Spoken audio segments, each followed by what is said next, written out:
Welcome to the Trauma Summit Finland interview. Our guest today is Clive Corry. He's a founder of Action Trauma.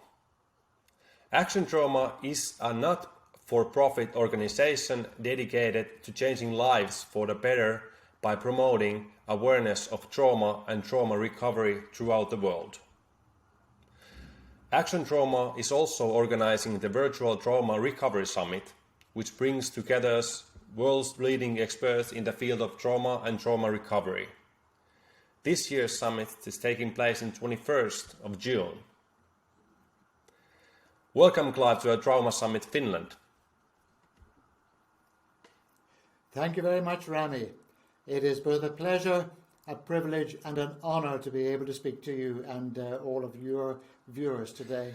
Thank you so much. How about my introduction? Did I get it right? Oh yes, I think I'll give you a 9 out of 10. I never like to give 10 out of 10 because I want to keep you keen. That's really good.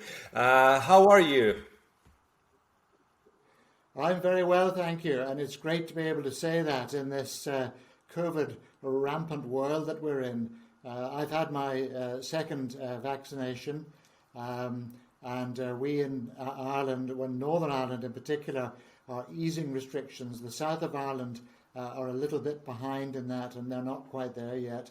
But we're looking forward to meeting friends, going to the odd pub and restaurant in the future. Yeah. We too in Finland, and we get now our lunch places are open, so that's very helpful for me. But we're going there. Hey, can you tell a little bit about your personal background, your history? Yes, well, essentially, I'm 70 years old, which is why I've got my 2 vaccinations. I started out life in a family business, a timber business in Belfast, and some of your viewers and delegates will know of Roma Repola Oy and 1 or 2 other Finnish companies. And I had the pleasure of working with this wonderful timber that was produced in Finland, just the right speed of growth and everything else for most of my working life. Now, that was the plus side. The downside is that we placed our 24 acres of site, which had joinery and sawmill and so on, in West Belfast between Ballymurphy and Springmartin, which is a very strong nationalist and a very strong unionist area. So we effectively were a 24-acre peace area in the middle, but it was far from peaceful, and we had an awful lot of trouble, violence, and tragically we did lose some of our staff to the troubles over the years. But it gave me an amazing insight into how people can hate each other, but also how people can love each other too. There was always this sort of opposites in play there. So I then, in 1994, left that company, and my wife and I set up our own business running exhibitions. And that was, I'm very pleased to say, very successful. But I'm rapidly fast forwarding with 3 children, girl, boy, girl, sort of quite well on now. One is in her 40s, the other one is 40 and then 37. And my wife tragically contracted cancer, esophageal cancer, in 2015. This was an awful shock to us all, and she died not very long afterwards in 2016.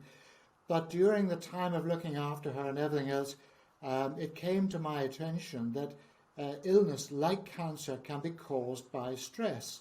And there was a fair bit of stress going on at that time with her family and so on in Scotland, and her mother who was in a nursing home. And it began to all come together with me, and I then, after she died, in a sense dedicated my life to looking at trauma, seeing if it could be reduced, and reducing therefore the stress and anxiety in the world, which would therefore help reduce illness and disease. And it has been the most amazing roller coaster of a journey. I've been following it too. Your Action Trauma mission is unbelievable and it's so important. Thank you for that. And from there we can go and I told you a little bit our viewers, listeners about Action Trauma. You founded Action Trauma. What is Action Trauma's vision and mission? So Action Trauma's mission is to change people's lives for the better by promoting awareness of trauma, its causes, effects and recovery throughout the world.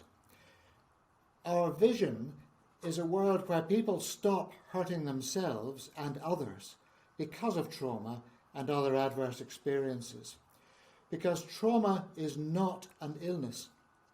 It is an injury which can be healed. So Action Trauma creates and runs large-scale international and local events addressing all aspects of trauma, anxiety and stress, along with recovery from the health problems, depressions and addictions which they cause. That's really important message and very, very important. Thank you for that. Next one for you is the ACE trauma. What is trauma and AC awareness globally an important theme? I would like to ask Rami if I may separate these two and describe my understanding of each simply and separately if I can. Psychological trauma sits in the subconscious of the brain at the back as a fear and a concern for our well-being and survival. It is held deep in the limbic brain as a sensory and emotional pattern of events or a memory template of a bad experience or situation. When this sensory or emotional pattern or parts of it are recognized by our subconscious, it goes into a state of alarm and triggers a survival or a coping response, which is usually outside our control. It just happens.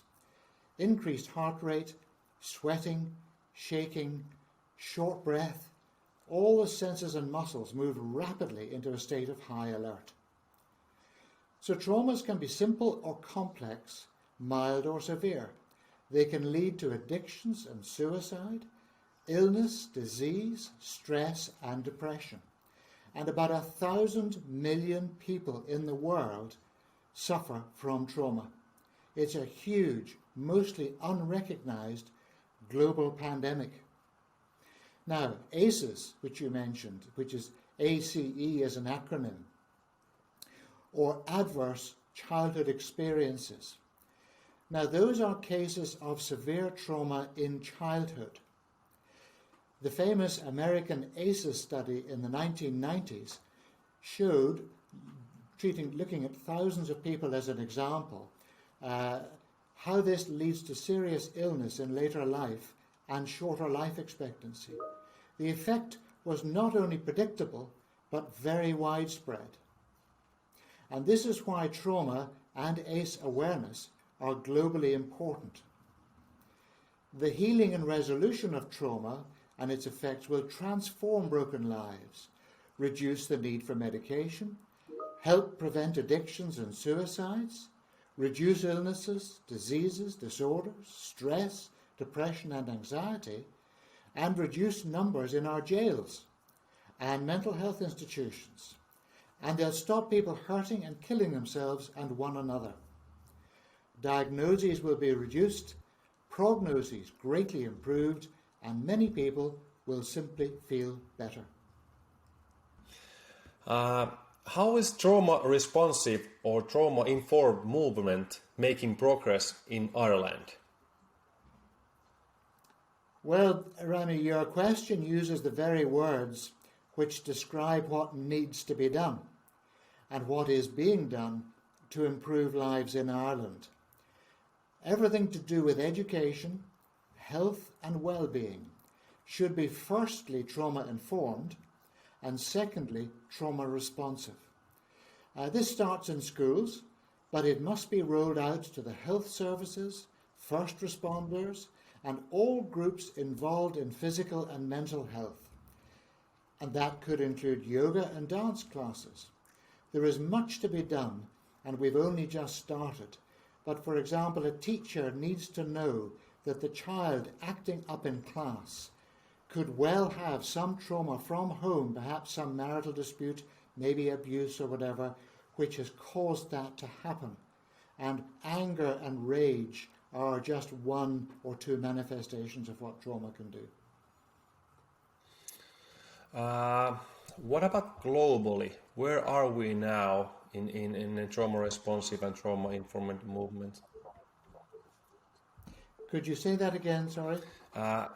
We talk about Ireland's progress now, and what do you think globally? How in the world, in the big picture, how we're doing the progress there? It depends upon the country, but we're not doing very well. And as usual, the West is leading this.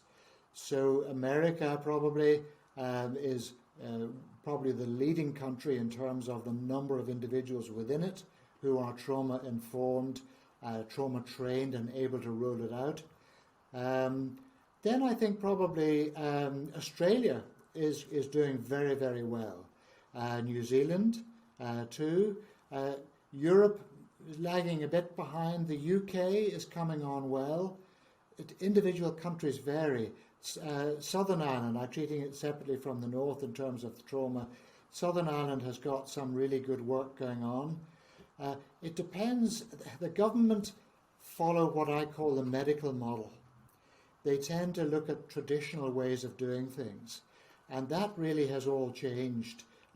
We've got to look at trauma holistically. It is mind, brain, and body all together. It's not separate. And this thing about mental health, that identifies one aspect. It's not just mental. The whole thing is as one. And that needs to be understood on a global scale. Really interesting. Is there something you want to say to the Finnish people and our viewers and participants for this event?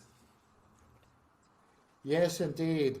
I'd love to say to everyone in Finland, congratulations and well done for running and supporting your first Trauma Summit. I've also got a couple more messages. It's never too late to heal trauma. The brain is very supple, plastic and flexible. Don't be bound up by the medical model and ask what's wrong with you.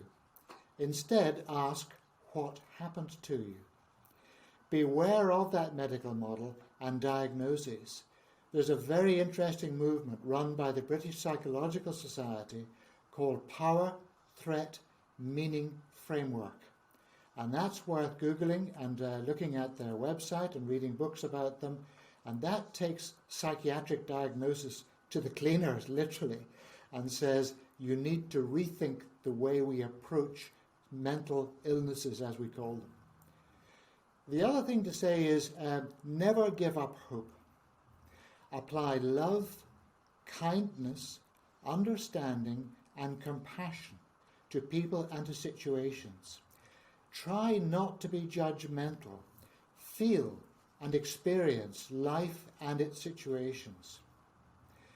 Look after, take care of, and heal your own mind, brain, and body. And this will make you better at helping others. And finally, we in Ireland send warmth and love to all of you in Finland. Thank you so much, Clive, and thank you for this interview. It has been a pleasure to talk with you. For the last note, I would want you to tell me a little bit about the coming virtual trauma recovery summit. Is there any word? It's coming in next month, or when is it coming? And I want you to welcome all the Finnish people also this event. They can participate, yeah? Absolutely. We ran our first conference in 2018. We were going to run it every 2 years, and we were planning the next one in 2020. but you know what COVID did to that in terms of us having a live audience and live speakers. We suddenly, in March of last year, had to change everything to virtual.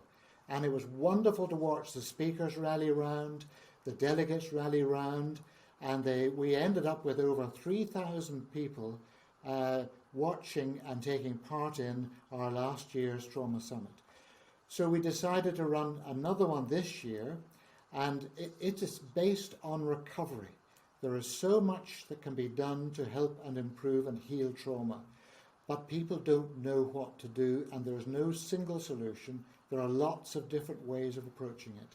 So our Trauma Recovery Summit is going to examine most of those ways and look at them in depth and give everybody an understanding about what can be done to heal trauma.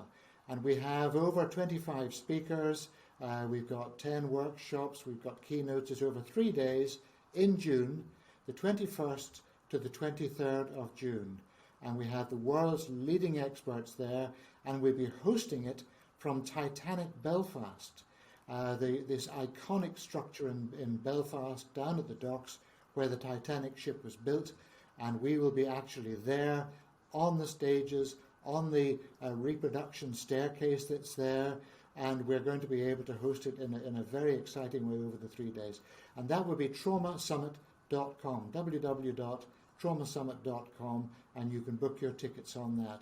There is a charge. It's less than £50 a day for the 3 days. We think it's pretty reasonable and gives very good value for money, and we'd love to see you all there. I will be there. Thank you, Clive, so much. Thank you very much indeed, Rami. Good luck.